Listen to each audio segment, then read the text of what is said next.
Good afternoon. Welcome to the Midday Mull for Thursday, the 13th of January.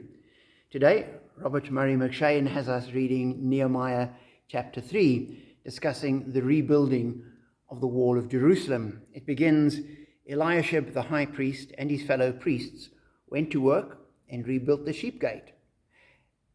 And as you read through the chapter, it lists a whole lot of different people building parts of the wall.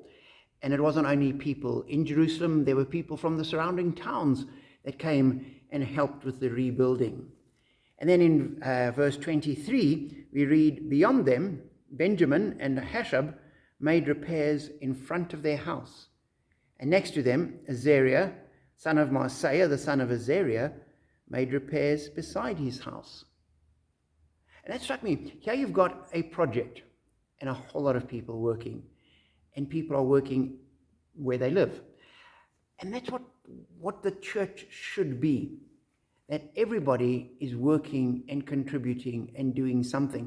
And so often we get hung up, we look at the project and we think this whole wall of Jerusalem has to be rebuilt. That's a massive task. Who can do this?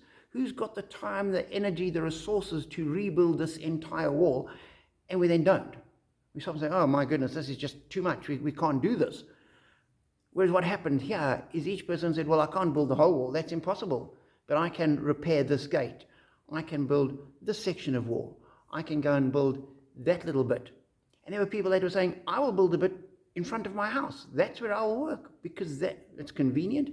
That bit's important to me. That I can do.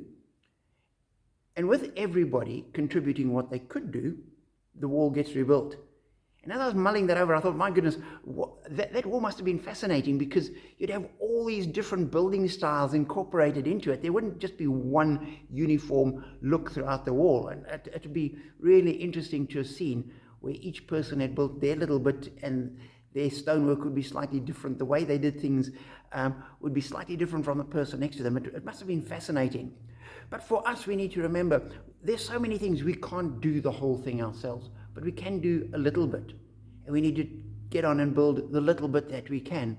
And very often, it's the bit in front of our house. To do those things which are close to us, which we can manage, which we can easily do. We need to get on and do that. And not let the overall enormity of the whole task trip us up. And so I encourage you in life generally to do what you can do. Life is full of problems and challenges, and some of them are insurmountable. But there are the little things that we can do, and we need to get on and do them.